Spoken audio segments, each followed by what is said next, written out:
Hey everybody, this is Troy from the Do-It-Yourself World and the Off-Grid Project. Now to complete my bandsaw box, I have to make a knob to open the drawer, because right now you can't really grab it.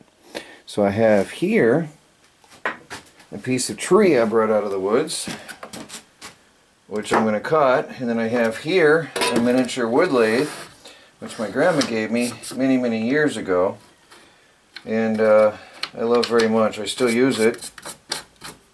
Perfect for making knobs and stuff like this project. So I'm going to go ahead and cut this board, this piece of tree, to a nice size to fit on the lathe, allowing myself room for the tools to tool rest. Anyway, I'll be back in a minute. I'm going to cut this off to size. So there's a piece of very nice wood. It's got some nice colors and character inside there. I don't know if you can see that. I can't see. I'm looking at the camera backwards and upside down. But anyway, I'm going to put that on the lathe. I've got to cut a little cross pattern on there first. And I'm going to put that on the lathe and we'll spin it down to a pull knob for the drawer.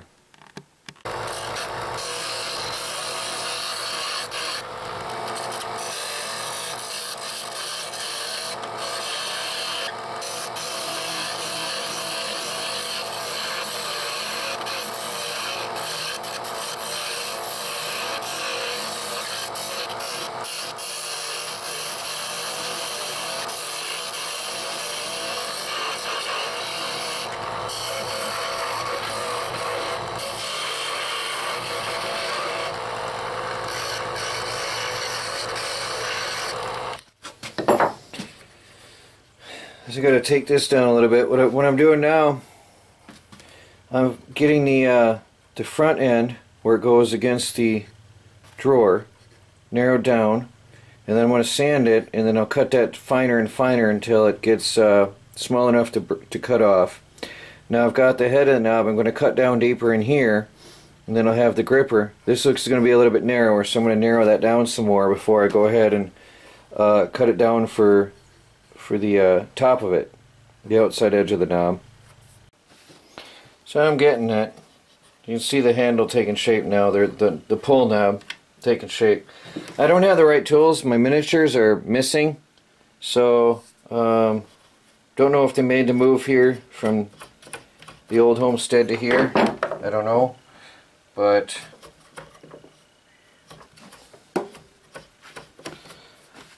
this is what I've got.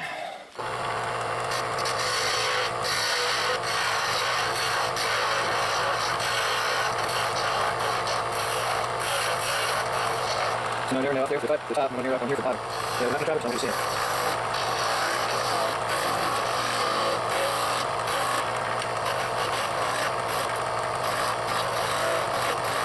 Okay, now I'm going to sand it before going further. I'm sorry, I was applying sandpaper, I'm going to look at how this looks. There's some roughness to it because of the grain chipping off. I'm going to use what I got here, 150 grit.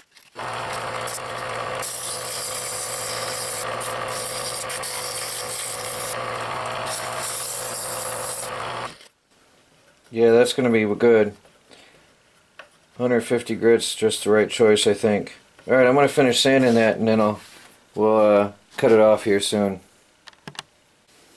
Okay, now it's sanded beautifully. Now I'm going to take it over and I'm going to snip it off. I'm going to take it off with this tool and cut it off. At the bottom and the top, and then I got my little pull handle. Now you can see it's still got the original bark, so you can see that was a piece of rough tree not all that long ago, right? So now I'm going to cut it off on here.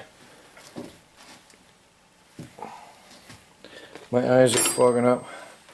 My safety glasses are fogging up. It's very humid today. So you know you can't see what I'm doing as well.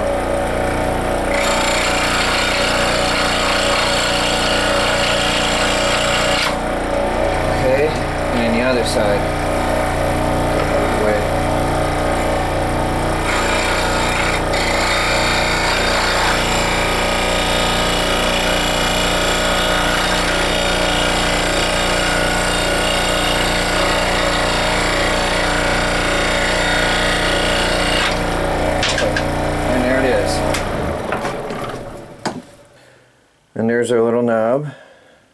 I've got to sand the cut-off ends, and I'm going to have to put it in the drill press and very, very, very carefully try to drill a hole through the middle so I can get a nail through there, or a screw or something to hold it on. So I've got to sand this. I'm going to hit it with the hand sander a minute and flatten both ends out and smooth it off. To see if it's flush, I set it on a flat table surface. Looks pretty good. I don't see any problems there. I just hit it with a hand sander. Now I'm going to very finely sand the top with 150 grit by hand. I'm going to put it, and what we're going to do is literally right here on a flat surface. I'm going to hand sand it until I'm satisfied with it. Then I'm going to probably hit it with 200 after that to be extra sure that it's super, super fine and smooth.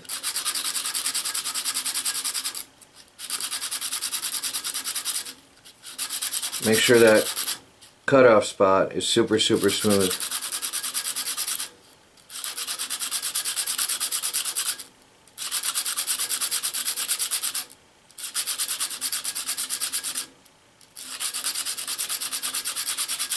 Now the hardest part of all is going to be to get this drilled because it's so tiny. But I do want to get a hole through the middle of that. That's really smooth. I'm going to go around it roughly again with the hand. By hand I'm just going to go like this around with the sandpaper. That's very smooth feeling. That's good. I'll finish it up like that. Okay, this was tough and I didn't do it on video.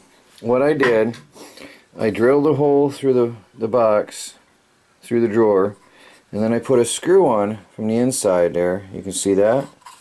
And then I held it, and I didn't have my 90-degree screwdriver bit handy, so I held a driver bit in my finger.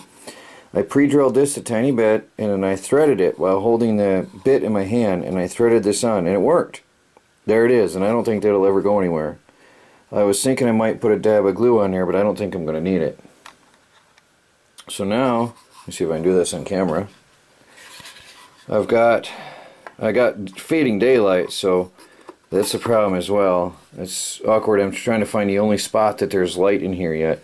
So now I've got a working drawer, see? It works. So now I'm going to give it a coat of it's not varnish, what is it called, polyurethane, and we'll come back and see what it looks like in the morning.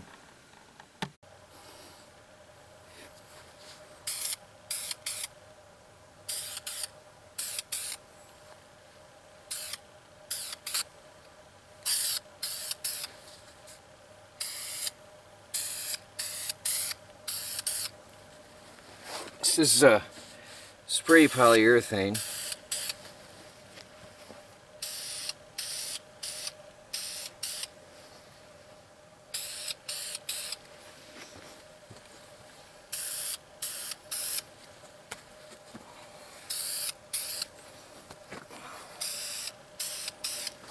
Starts to show up its true colors now.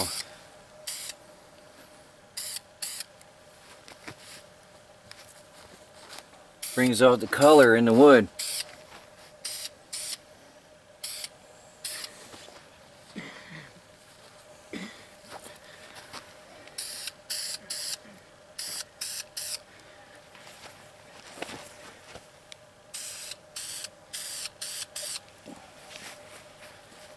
Really brings out the color.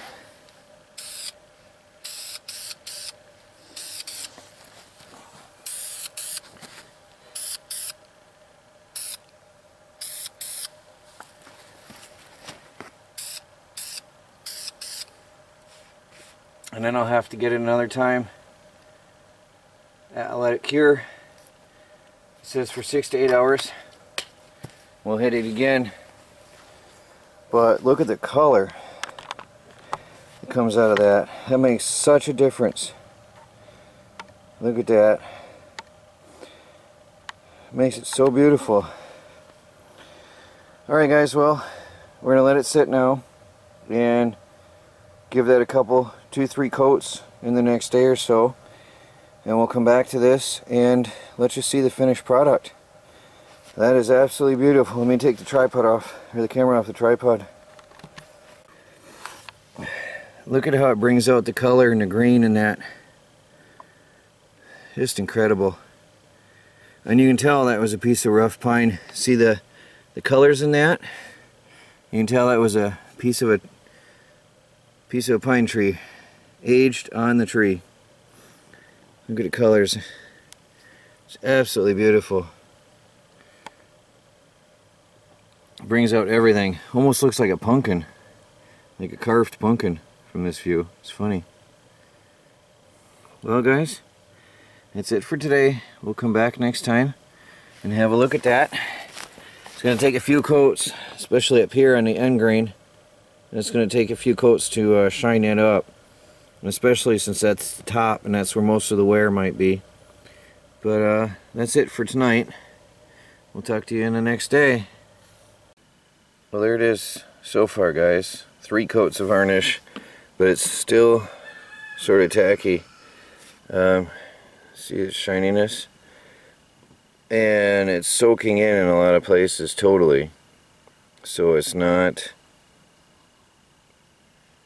It's going to take a lot more varnish. It's not done by a long way. This is not at all shiny, but it's aged wood, so it takes a lot of varnish. Actually, polyurethane, for those who want to have it precisely said. But looking good. It's very humid out, so it's taken me a few days to get this coat so far. And it's going to take a lot longer. That's just because of the humidity though and the age of the wood. Otherwise, normally it wouldn't be this big, or this big of a deal. But it really looks good, I think. Okay, can put that in there. You get the idea. I think it looks incredible now. Look at the colors. The colors in the aged wood. Different streaks. That's what you get with the aged wood like that, sitting outside for a long period of time. Alright guys, well, thanks for watching. I want to continue putting coats on this in the next couple days until it's done. And I see some people want some, so I'll start making a few more. And I'll start making different shapes and stuff as well. It's Troy from the Do-It-Yourself World and the Off-Grid Project.